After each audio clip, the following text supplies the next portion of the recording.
Hi everybody, so my name's Amber Doyle and I own a business called Amber Moon Holistic. So I am a psychic medium and I also have a healing business based in Galway, but it's online as well. So I'm actually speaking in Wellfest in 2 weeks' time. That's going to be about Envision. So I'm going to talk about some of that stuff with you today as well, about what I'll be talking about in Wellfest, which is manifestation. So what I always say to people, I'll just turn this down a small bit. What I always say to people is, it's really important before you manifest to be able to heal. So today you would have been speaking about manifestation, and you would have been speaking as well about visualization, about knowing what it is that you want, setting goals. But all of that is wonderful, but if we are carrying the past, if we're continuously saying the same narrative to ourselves, if we're not repairing and we're repeating cycles, then it's very difficult for us to move into the future that we can imagine.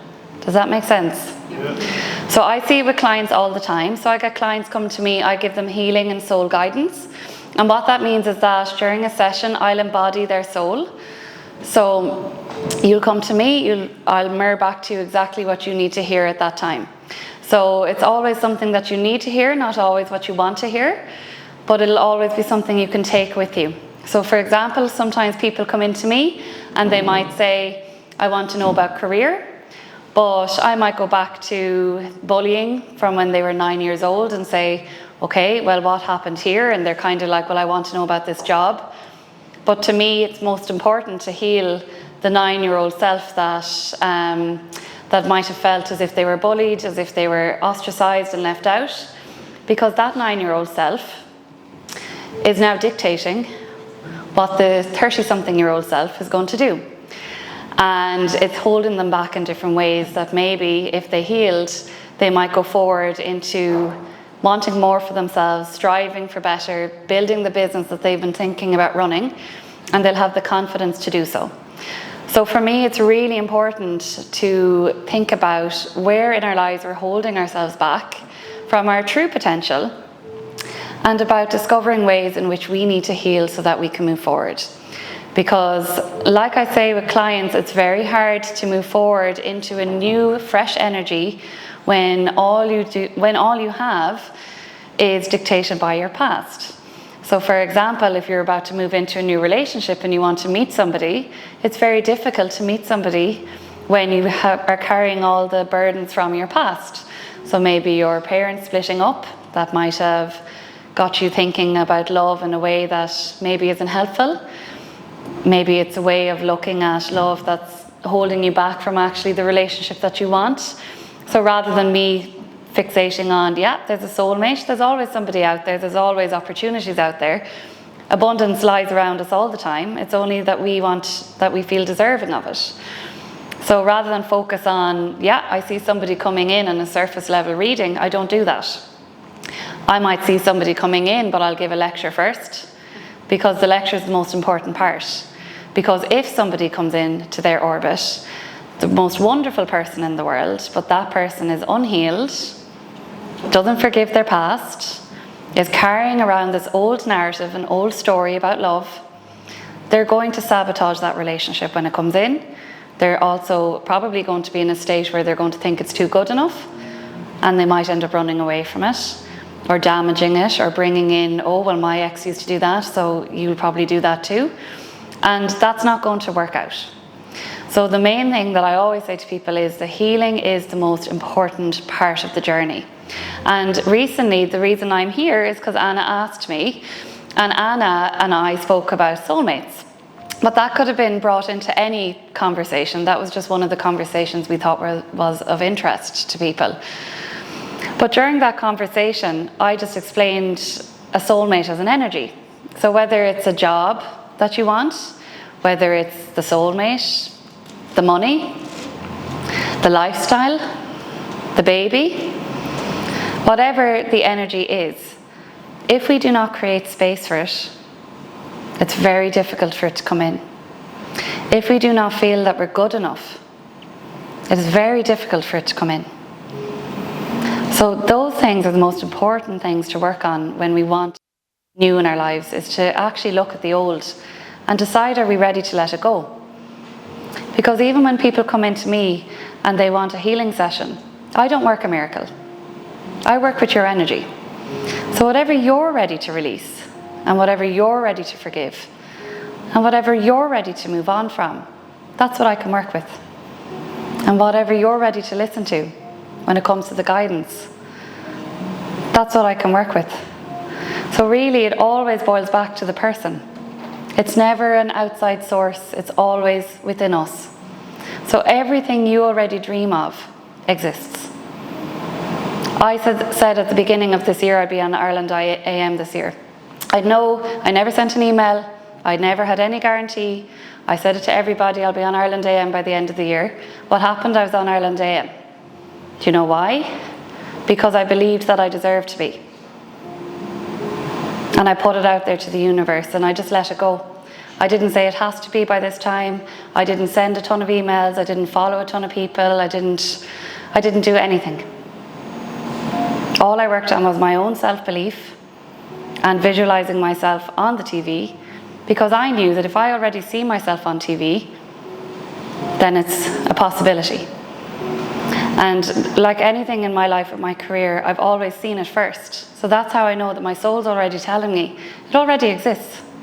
When people come in and they might want to have a baby, but they've always been seeing this baby, and maybe they're having struggles and trouble, and maybe they're not giving themselves enough rest, maybe they're not giving themselves enough replenishment, they're not mothering themselves, they're not creating space in their lives. So I'll run through everything that I'm seeing in the cards that will help them.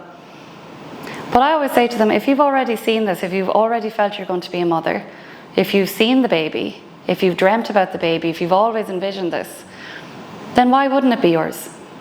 Because your soul never tells you lies. If you see a business that's successful, that's because it's already there. But we all have free will decisions to make. So I always say to people, I'm not a fortune teller, because I'm never going to be able to tell anyone's fortune. And if I told you that I could, then I'd be a liar, because everyone here has free will. So I've always been told that maybe I'll have a successful business, but if I don't go after my dreams and actually build a successful business, that successful business isn't going to happen. It's up to me as a person, as an individual. If I am told that I'm going to meet a soulmate, but I'm sitting at home in my pajamas and not bothering my arse to do anything about it, that's going to become something that's going to delay. Does that make sense? So it's always up to the individual. So I will always say to a client, it's your responsibility. All the information I give you is your responsibility now. I hand you the tools.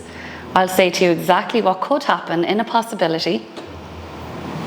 But you can't say that the fortune teller told me this, so it's going to happen. Because you'll determine that. And you can speed up and slow down destiny by the steps that you take.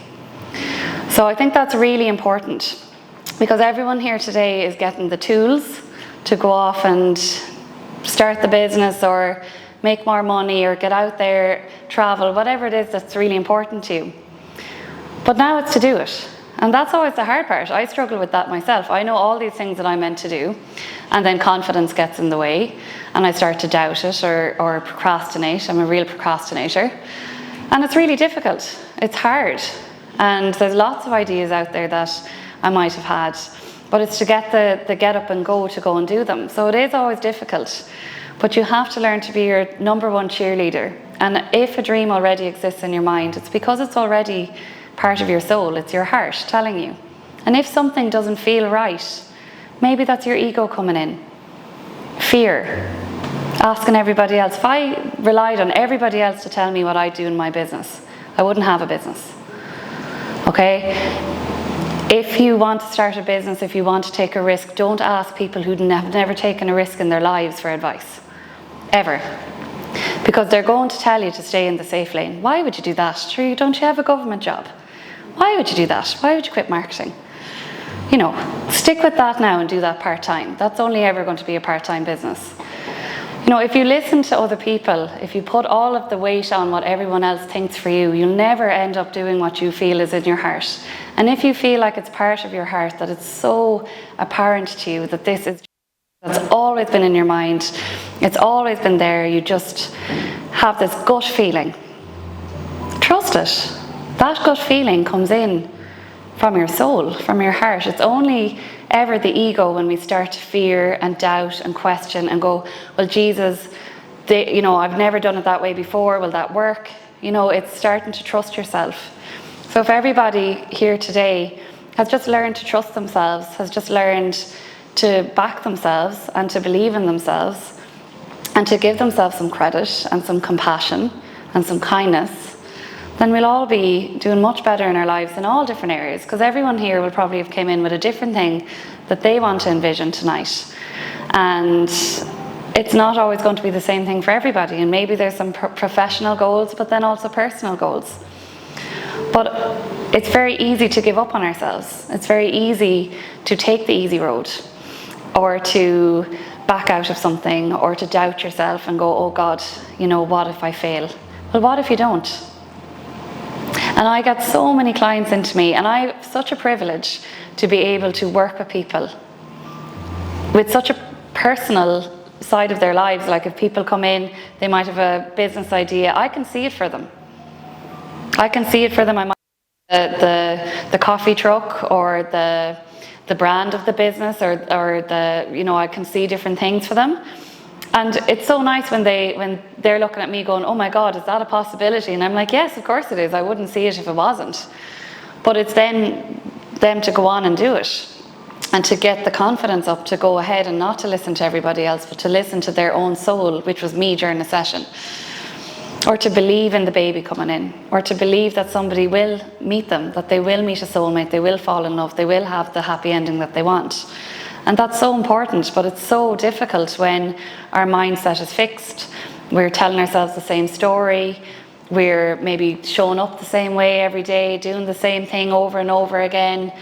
And we need to learn to be able to change that, because if it's not in alignment with what we're meant to do in life, or how we want to feel in life, then we need to make that decision. So sometimes we can really go, well, if this changes in my life, or if this person comes in, I'll be happy. That's not how it goes. You'll be happy when you start working towards it. You'll be happy in the journey towards it, because when you're happy, when you're feeling good, when you're optimistic, everything starts to come into alignment for you. When you start to listen to your heart, everything starts to line up for you. It's when you are going against it, when you're just fitting into a category, when you're just doing what everyone else is doing, or just trying to just pretend that everything's okay. That's when all the hard stuff comes in. That's when the lessons come in, when the growth cycles come in, when we might meet people over and over again who are telling us the same things over and over again. Does that make sense? Because I always say to people that when somebody comes into me and they might have difficulties in relationships or in career, and they keep seeing the same repeating cycles, that repeating cycle is not bad luck. So I'll never say to somebody, God, you've had a run of bad luck. It's not bad luck. We attract in everything depending on how we feel on the inside. So it's no such thing as a string of bad luck, or, oh, I just always attract narcissists. There's none of that. Okay? It's not a bad luck factor. This is something that we are attracting in because it shows us back how we feel in ourselves. So you'll often find that, if you can look back at maybe the hardest part of your life, maybe if you were in bad relationships, or if you were in jobs that maybe your value wasn't seen, you'll often find that maybe they were teaching you something, and maybe sometimes we don't want to look at that. So often I've noticed when I was working for people before that I was always pissed off because I felt like I deserved more, or I deserved better, and I wanted a promotion and I mightn't have got one, or I wanted more money and I wasn't seen as valuable. And that always upset me. But actually, deep down, I didn't feel like I was good enough for it. So they were just reflecting and mirroring back to me how I felt on the inside. And that would have continued in my life until I took responsibility and said, no, I don't want that anymore. I'm not putting myself into situations where I don't feel good enough anymore. Does that make sense? So you can't change another person, their perspective, their opinion. You can't make them like you. You can't change situations. All you can do is change how you want to show up, how you want to react, what you want to focus on and prioritize. So you can't change anybody, but you can lead by example. And you can choose differently for you. Does that make sense? So we spend so much time, I've done it myself, I've been in shitty relationships before, or just situationships or whatever it was, and you'd spend so much time going, well, if only they'd change, if only they'd commit, if only this, if only that. Well, actually, why was I putting up with it? Why was I putting up with less than what I felt I deserved when I wanted a committed relationship? Why was I attracting in people who are non-committal? Because deep down, I had a fear of commitment. And until I recognised that within myself, I would have always attracted people who were fearful of commitment, who weren't ready to commit. Because why? They reflected back to me a wound I needed to heal. And I always say to people, we all get wounded in life. We all get hurt. Everybody has had a story, has had a trauma, a grief, a death, a sadness. None of us are perfect. But how we decide to proceed forward from that is really important, because sometimes we can bring a narrative with us and go, well, because this happened, it's always going to be that way, or I'm always unlucky, or this, that, and the other, and we kind of cement it into the universe. And then the universe goes, okay, well, that's what you believe, so that's what we'll continue to show you. So it all changes when we start to believe that we deserve differently. And how we start to do that is heal. So when people come into me and they only book a guidance session, they're the people that need the healing the most, but they're ignoring it. So they're always my more difficult clients. So if anyone has booked that here with me, you probably needed healing, okay? And I'm not embarrassed to say that to somebody, because I will always say to somebody if there's something that needs to be healed within them, and even if they're defensive, I'll break down the defense walls, because I want the best for that person, and I don't want them to continue what they've been going through, because I know that it will just lead to more misery. So it's always really important for me to be honest. And some of the things that I have to say to people is, you might get a wound in life. And the thing is with a wound, if you can imagine, I fall and I get a big gash on my knee. So with a wound, we have two choices. We have the choice to tend to the wound, to disinfect it, to clear it out, to clean it, to stitch it up. It might be painful at the time, but it turns into a scar. Or we can put a big plaster on it and pretend it's not there. And we can continue on. And I can imagine that the second option is going to get infection, it's going to get very difficult and very painful. And anytime someone brushes against it, it's going to be very, very painful. Whereas with a scar, you'll always remember it, but it's not painful anymore. So it doesn't continue to affect you in the way that an open wound would. So it's the same when we move forward. We need to be able to heal so that we don't bring this in and project it into other situations, project it into new relationships, project it into our own family dynamics. If we are wounded, we need to heal. It's not up to anyone else to do for us. Does that all make sense? And I talk about this in my book, where I talk you through all the different forms of healing, from the forgiveness, self-forgiveness, your own healing journey, energy and how it works. And we go up to the manifestation. So we don't begin with manifesting. We start with healing and then we go up to manifesting. Why? Because we can't manifest from an unhealed place. Because even when you get what you want, you won't feel deserving of it. You'll sabotage it. You might think, you might really want like a 6-figure business and you might settle for something smaller. You might really see yourself doing incredible things, traveling to incredible places, and you might settle because you don't actually feel worthy of it. So until you're healed, you won't really see the life that you could be leading.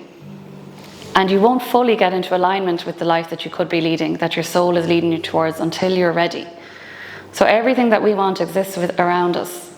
Whatever's for our highest good always exists around us. But until we're in the energy of embodying it, it's very hard for that to come in. Because we're repelling it, or we're missing it, we're not seeing it. We're doing things the same way over and over again, expecting different results. So does that all make sense? Does anyone have any questions? No. So the reason I wanted to talk about this today is just so that everybody could understand maybe something in their own life, because everyone here is going to be different, okay? Everyone here is here for a purpose and a reason today. And it's not to say that you haven't been doing the healing work, but it may be something that you might want to venture into. Because from an energy healing perspective, so if people have never heard of energy healing, I always liken it to basically the energy in the body is like a river flowing. And over time, when we suppress emotions, when we push things down, when we pretend we're okay, and this can happen over a lifetime, it's nearly like we form blockages within the river. So it's like big walls of resistance start to come in, and things don't flow as easily. And we start to get kind of down and sad, and we might kind of hold ourselves back in different areas. So when you come in for an energy healing, you might end up working on things that you thought you were fully over, but the body doesn't forget. You don't fully forget things. Your soul still clings on to old narratives. So sometimes we need to actually do a full cleanse of that, and for you to actually be ready to let that go. And I always say to people, when you want new energy to come into your life, a new business, a new job, new friendships, whatever it is that you want, just even happiness, like new feelings coming into your life. Maybe if you've been going through a hard time and you just want things to get better. If we were to move house tomorrow, I'm actually moving house this weekend, okay? But if you were to move house tomorrow, what's the logical thing? Like this weekend, I'm moving house. I'm not bringing all my old rental stuff into the new house. I'm not bringing all the things that are falling apart, the pots and pans that have no handles on them, the things that I'm not happy with anymore, stuff that I have never liked. I'm not bringing all that stuff in with me into the new house, because why would I? I don't want that stuff anymore. It doesn't serve me. It doesn't make me happy or bring me joy. But if I bring the old couch, the old coffee table that's fallen apart, all the pots and pans, all the clutter, everything the way it is, am I going to be as happy in the new place? I don't think I would be. Because it would just be a repetition of what, it's like a new place, but the same old again. So that's why you have to clear out, get the skip, get rid of everything you don't want anymore, and then you can go into a blank canvas and decorate it as you want. You bring in only the good memories, the things that you want moving forward, and you leave everything else behind. It makes sense from a moving house perspective, but when you're thinking about getting into new positions, new relationships, new jobs, even like starting something again, like you were saying you're on maternity leave, and then coming back, this is a fresh perspective. This isn't the same business. You're not the same person. So you can't go into the same situation probably, because you're going to need to make adjustments and changes. But going in with this is it's now time to clear out the junk, clear out the things that maybe didn't serve you before, that you might have said, oh, it makes me money, but it doesn't really fill my cup. So now it's about focusing on, okay, well, what's this next chapter? I don't need to bring everything in the way it was before. I can completely change. I can completely decide what I want now. I don't have to suit everyone else. But it's really hard to do that. So it's about coming into each new chapter, looking at it as a clean slate. So today, this is a clean slate. You're here today at an event that's all about envisioning and moving forward in your lives. It's a clean slate. You're being handed a pen and a paper to write up this new beginning, and now it's about committing to that. So whatever you've written down today that's important to you, it's really important to keep revisiting that and go, is this part of my new, like what I want, this new chapter? Am I honouring it, or am I slipping back into old habits?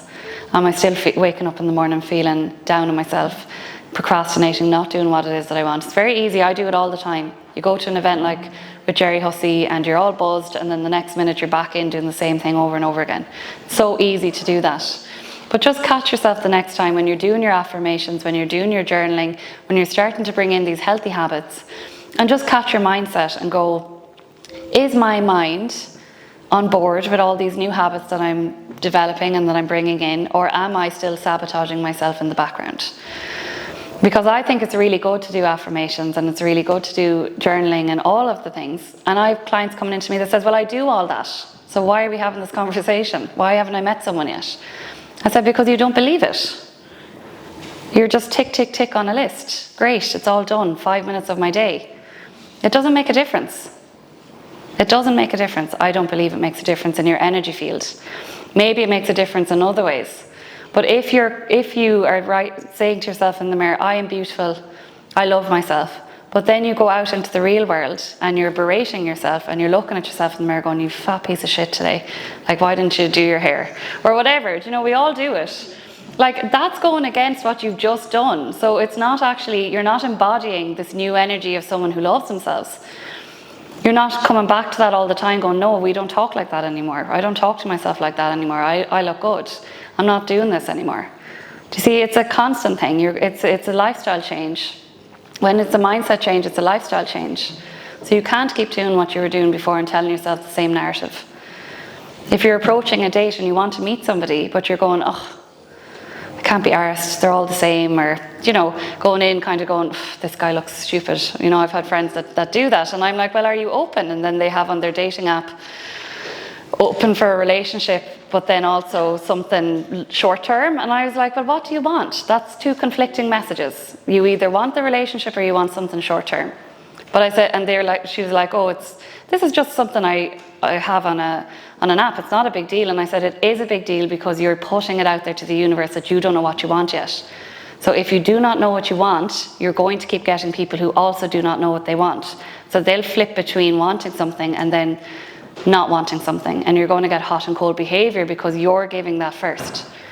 So if you want something committed, you have to put out to the universe, even if it's something as small as a tagline, that that's what you want, that that's who you are embodying. I'm embodying somebody who wants a committed relationship, so I don't commit to people who don't want that. Does that make sense? So it really is funny when you start to look at things in that mindset and go, am I actually showing up as the embodiment of what I want, or am I putting out mixed messages to the universe? Because the universe can't bring you anything when you're wishy-washy. I see it with clients all the time, you know, even when it comes to fertility, we don't have control. We cannot control destiny and timing or things that are out of our hands. But if something is destined for somebody, I can see sometimes that they can speed up or slow down their destiny because it's nearly like they're doing everything wrong. So I'm like, well, do you have time to become a mother? Are you creating space? Usually people come in and they're go, busy. I've got 3 jobs on the go. I never have time for myself. I say yes to everybody else. I never say no. If that's the energy that you're in, that's not an embodiment of motherhood. So that's really, those two energies are complete opposites. That's in your masculine energy, not in your feminine energy. So for me, it's really important that that person learns to rest, to nurture themselves, to mother themselves, to take a step back from needing to control the uncontrollable, because it's not possible, and that they start to work on themselves, and I've seen wonderful results. But it all depends on whether the person's wanting to do that or not, whether they're wanting to change the embodiment of their energy. Because like I said, we can all get whatever it is that's destined for us when we're ready to receive it and when we feel deserving of it. And that doesn't happen when we grip on with fear and doubt and insecurity, when we hold on for dear life and try and bargain with the universe and say, well, if it doesn't happen in the next month, it's never going to happen, so it needs to happen now. It doesn't work like that. That's fear-based. That is not trust. That is not allowing for the flow of energy. It goes completely against the laws of the universe. So when we need to work with the universe, we need to assume that everything's going to work out in our favor. And no one ever talks about the law of assumption. So if you write that down, the law of assumption is really important, because what we assume is what starts to happen. So if I assume the worst in my relationship and I say, oh, well, he's going to cheat on me one day, I know it because that's what's happened before, that assumption then will start to manifest into my life, because I'll create it. I'll nearly create the relationship that is toxic, where I'm not trusting, and then it's a one-upmanship. But if I assume that everything's going to work out in my best order and everything's going to happen just the way it's meant to, and I start to envision a happy, blossoming, confident relationship, then that's what I'm starting to create, because it starts with me first and my assumptions. Does that make sense?